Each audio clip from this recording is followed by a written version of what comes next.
Are you a business owner stuck in fear, doubt, and worry about what the marketplace will look like in the future? Then this show is for you. Strap on your seatbelt and get ready to disrupt and innovate. Here's your host, Lisa Levy.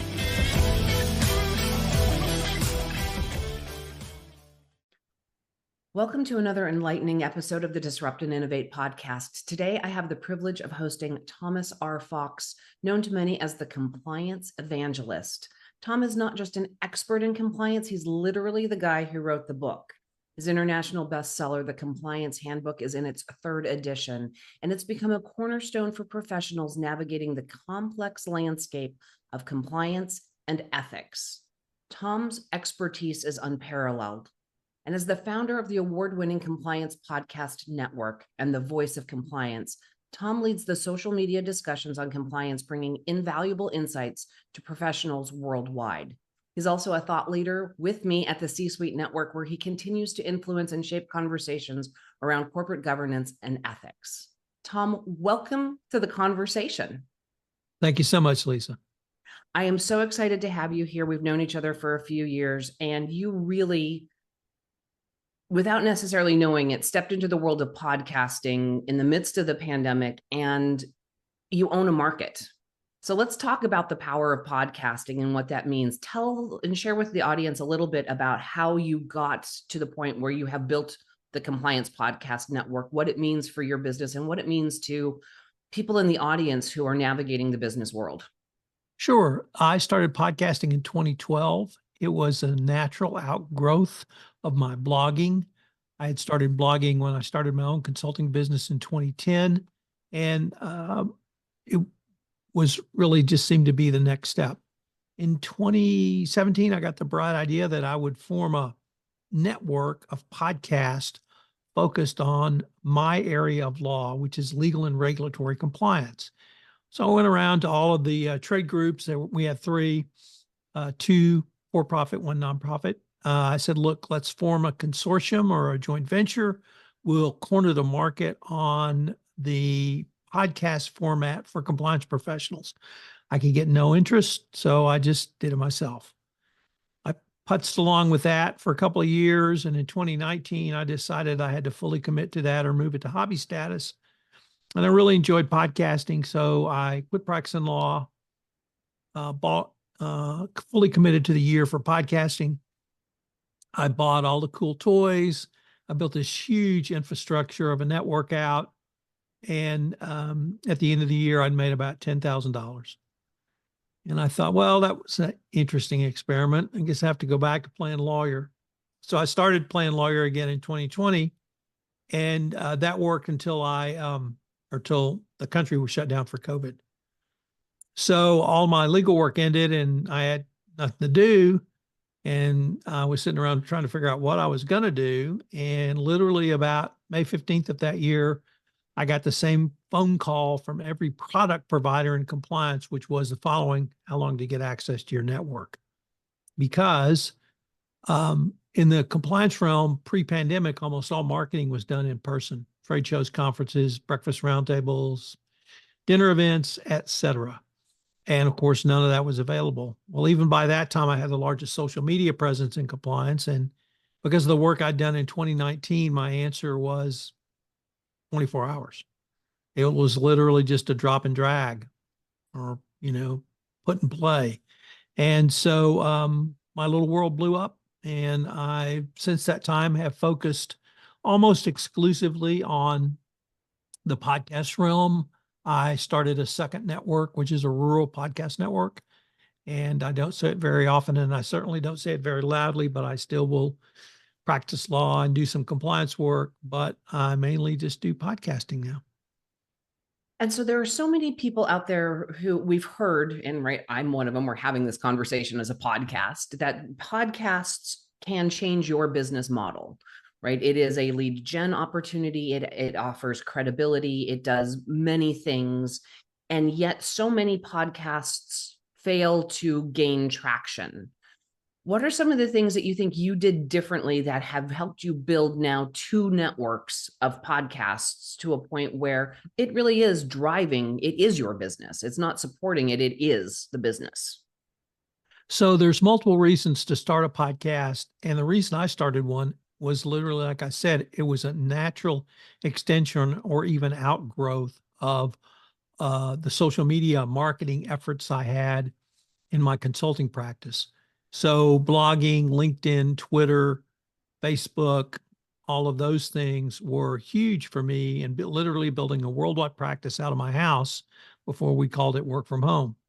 And so I just saw podcasting as another tool. I think many people think it's this disruptive, new, different thing that they can't do when it's just a tool. It is one more marketing tool. I mean, I look at your background and I see 2 books.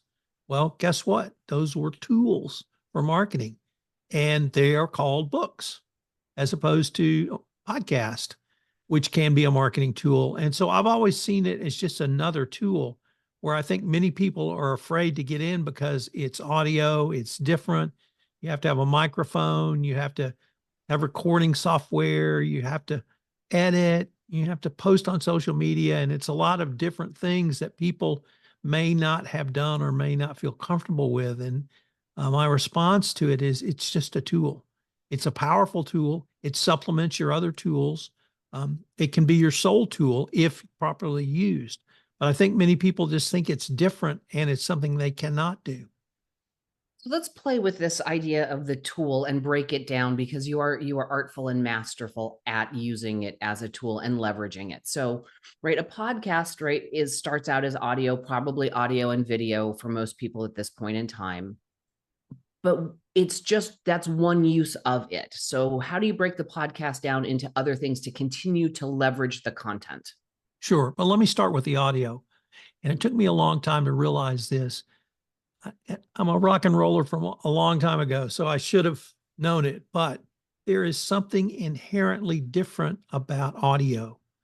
I used to tell people I'm in your head, literally, because you're listening to me. And there's an engagement with audio that is different than an engagement with video or the printed word or a book or a short form video or anything else. And the audio format makes people actually more comfortable with you. And I don't want to say it makes them more susceptible to your message, but it does make them trust you more. So never discount the power of audio. And that's the primary differentiator with the podcast format. But you're absolutely right. A podcast is one tool. So let's just break that down a little bit. You've got a podcast. Well, you should have show notes with that podcast.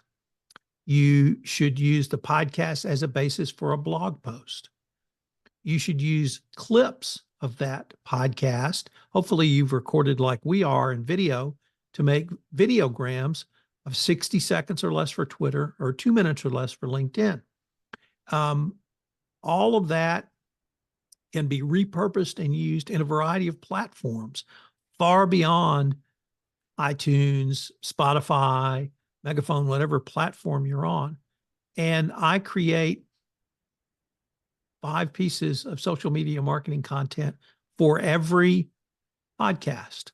So just multiply it out by the number of podcasts and you see I have a huge amount of social media marketing content. A second way to look at it is real estate. What you create with a show notes, that's real estate. And you can put any message you want. You can have a hyperlink to someone else's show.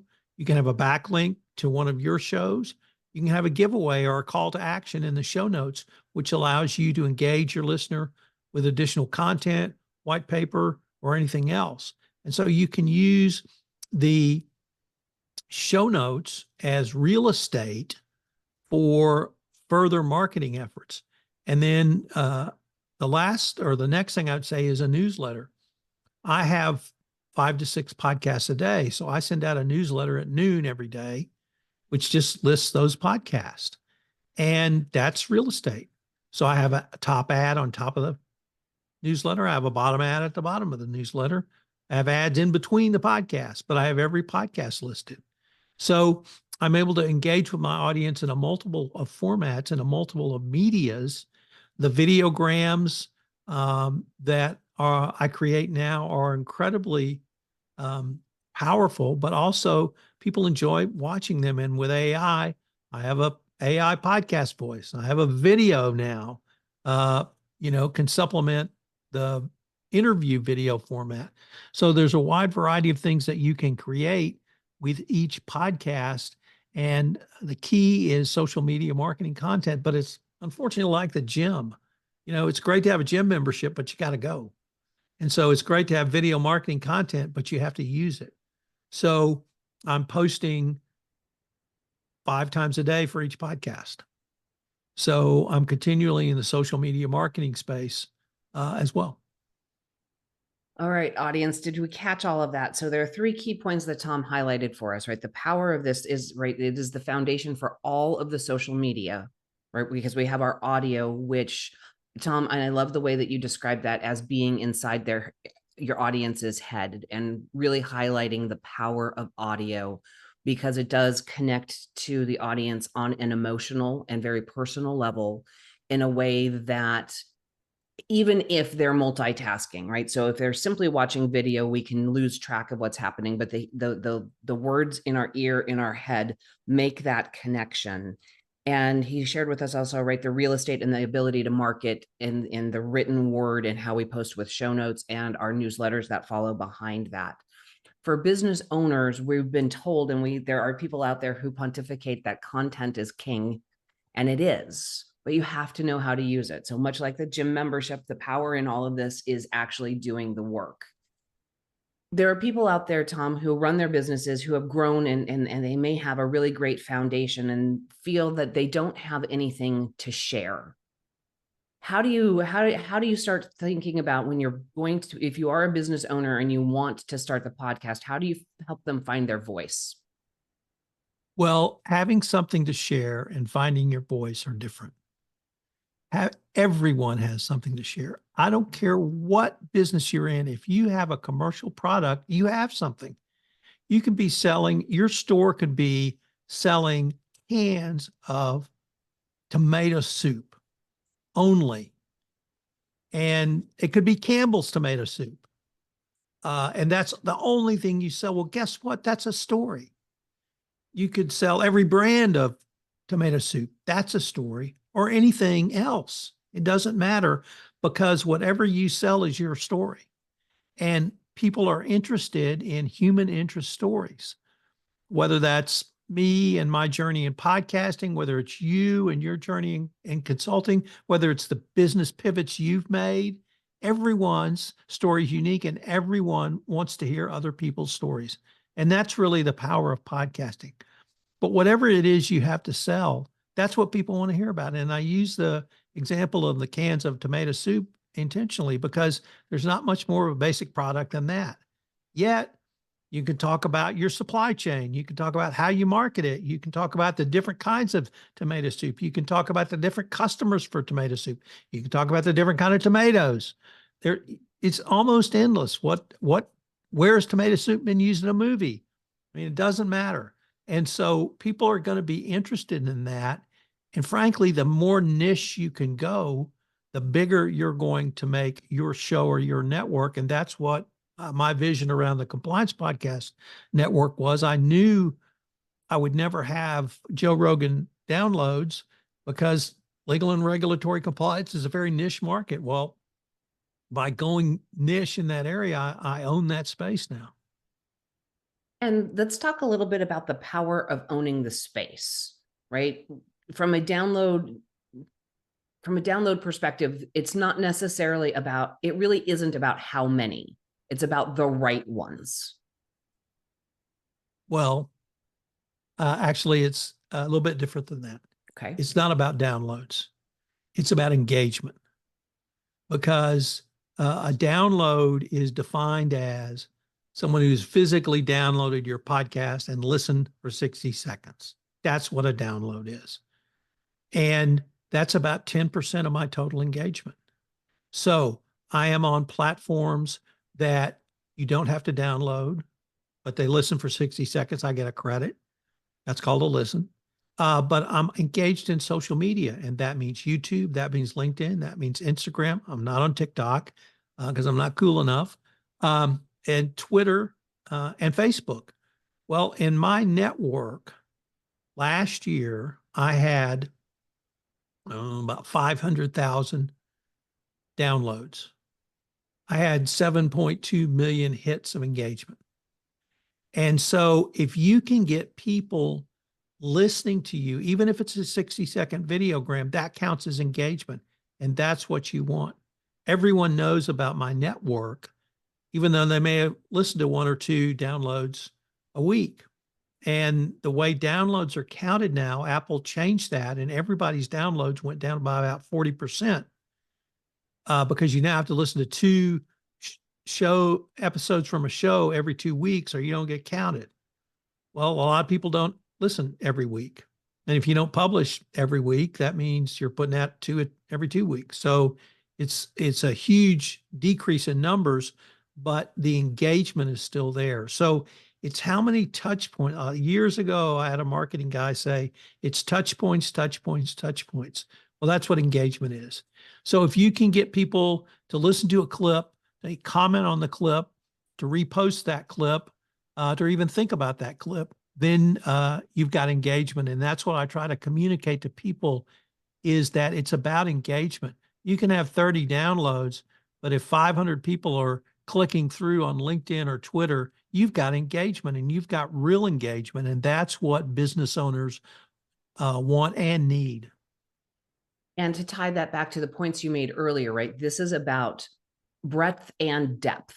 It's touch points that are audio, that are video, that are written word. It's not just about the podcast release itself, but it's how you've repurposed all of those 5 unique pieces that you're making for every podcast that drives that engagement. And you said something about 7.2 million engagements in 2023. That is a fabulous number. That is huge, because engagement is hard to continuously get. So you have built an actual network of people, of an audience that is interested and taking the time to listen and watch to videos. And those numbers are all auditable. You can find them. It took me a long time to figure out how to dig them out, but LinkedIn, Facebook, Twitter, YouTube all have those engagement numbers. Now, it's top of the funnel. It is not a converted sale. You still have to sell.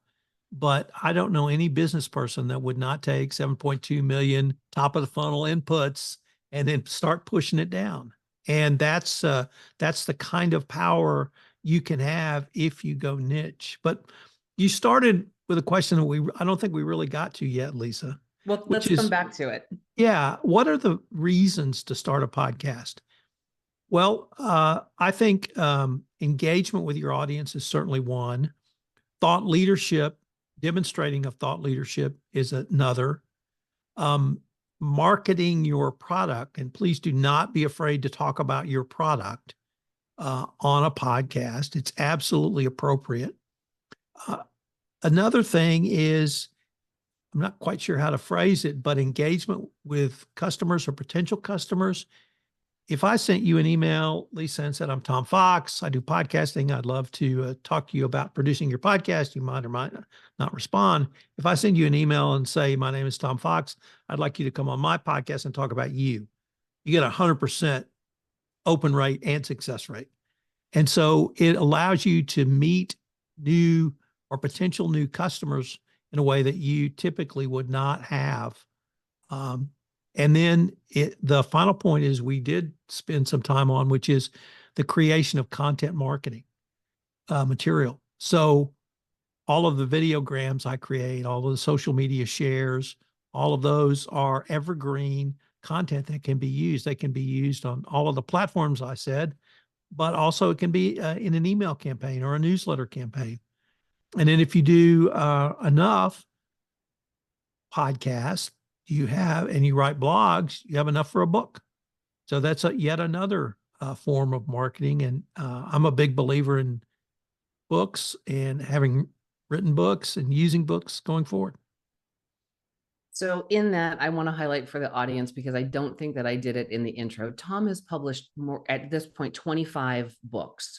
So again, another dimension, right? This is about breadth and dimension of how we use our content and apply it so that we are touching people, prospects in different ways. And the point about hosting a podcast to get to your ideal client profile is absolutely spot on. No, reaching out and inviting somebody to share their story on a podcast very seldomly ends with a no thank you. People love to share their story, and especially if there are people who don't do it often, and it's not flattery for the sake of flattery, but our egos like to hear I would like to hear your story, and please come share your story. Everybody likes to tell their story. Sure, absolutely. And you never know which way a story is going to go. And it never ceases to amaze me, the uniqueness of each person's story, and then how that story will apply to a multitude of other persons, because we're all human. We are all human. So Tom, as you've built the Compliance Podcast Network, you actually started growing that during the pandemic, right? Sort of under the worst case scenario that became a major opportunity for you. What are some of the challenges and roadblocks and obstacles that you faced in building the network, or things that you faced in just building the initial podcasts that might be interesting stories for our audience as they consider what might happen as they start to build and grow a podcast? One time I was on a panel, Lisa, in a podcast conference, and the question was, what's hard about podcasting? And I sat there a minute and thought about it. And I said, there's nothing hard about podcasting. Practicing law was hard. The hardest thing about podcasting is getting off your duff and starting. I tell people, what do I need to do to start? Start. Period. End of story, end of statement. You can do it for $50. You can do it with all the cool equipment that you and I have. It is easy and it's entry into a market as there is. The tools that are available now with AI will write the first draft of your show notes. They'll write the first draft of your blog. Will give you all the social media shares. There are tools that will create your video clips. So all of the tools are available. It's just getting started. Whatever it takes to do that. When my daughter was 7, she wrote her first book. And at that point, I hadn't written any books. And I said, honey, how did you do that? She said, Dad, it's easy. You just sit down and write it. So at 7 years old, right? At 7 years old, she wrote her first book. So it's just start. I would say the most important things from my perspective, Lisa, are the following.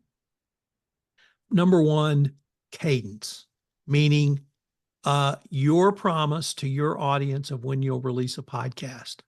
Typically, there's daily, weekly, bi-weekly, monthly, quarterly. It's a little bit harder if you have a quarterly, unless it's a unique subject matter. So I tell people to start twice a month. And that's an hours a month commitment, basically. And everybody should have an hour per month. But it's that promise to your audience that every other Wednesday, I'm going to release this podcast. And if you violate that promise, that's when people will not return to listen to your podcast, number one. So cadence is absolutely critical. You can go from 2 to 4, but it's very difficult to go from 4 to 2 because people will think you're not serious. So you promise of deliver. Your brand is a promise delivered. Number one. Number two is I have 2 criteria, and 2 criteria only for a successful podcast. Number one, how much did I learn? Number two, how much fun did I have? Now, part of that is because I'm an incredibly selfish person, so it's always about me. And, just own it, okay? But number two, and both of those points have a reason, Lisa. I talk to the smartest people in compliance, and I've written actually 30 books now on compliance. I've written the ultimate handbook on compliance. Well, if I learn something, and inevitably I do, because they're not me, the guest, my audience is going to learn something. So that's important. Even if I talk to a 30-day newbie, I get to hear their perspective. So that's new and different. But number 2 is equally important. How much fun did I have? Because they say people come for the guest, but they stay for the host. And if I'm having fun and if I'm engaged like I am with you, that comes across to the listener. And they're saying, Tom's having fun. Well, I'm enjoying it too. Part of it's the guest, but part of it is this guest has got Tom awful engaged. Let's just have some fun together. And so that's it for me. It's not a number. It's not a level of engagement or anything. It is those two. How much did I learn and how much fun did I have? And if I hit 11 on both, it's a W for me. That's fabulous. And it's one of those things when I talk with people about podcasting, right? This is just a conversation. This is not, there's no magic beyond being able to be curious and see and hear things from another person's perspective. And I have said this in other contexts, Tom Fox is one of the best hosts I have ever had the pleasure of guesting with. And I am having so much fun having him in this conversation with me here, because the knowledge, the wisdom, the perspective that he has to offer. Tom, thank you for sharing all of that with my audience, who is a little bit different than your audience. And so I'm thrilled to share and bring this out. But right, that promise, that cadence and delivering the content as you're nurturing the relationship with your audience, for those of you listening and thinking about it, is really important. Start small and grow over time. There is no such thing as perfection. I don't think, Tom, that you said it quite that bluntly, but start, and where you start is not where you're going to finish. What Tom is doing today, I'm sure, is nothing like his first podcast in 2012. Learning and having fun. Isn't that what these conversations are all about? And in our world today, people are often very much we can get stuck in an echo chamber and only hearing things that are similar to what we think and feel. In the world of podcasting, so many different topics are out there for us to listen to that I think that it's a way to break down some communication challenges I think that we have in our society, because there is such a wealth of knowledge out there if only we take a moment and listen. Well said. With that, Tom, thank you so much for being here and sharing a perspective with my audience that is from a different, you're helping them understand how to grow their business in a new and different way, to take, as you were saying, maybe 2 hours a month to start building something that can become top of funnel, that can be an absolute game changer for their business. To my audience, you know the rules. Don't get left behind. Join me next time. That's it for today's episode of Disrupt and Innovate. Head over to iTunes and subscribe to the show. Every single week, one lucky listener that posts a review on iTunes will win the grand prize drawing, a $15,000 private VIP day with Lisa Levy. And be sure to head over to disruptandinnovate.com and get your free copy of Lisa's gift, and join us on our next episode.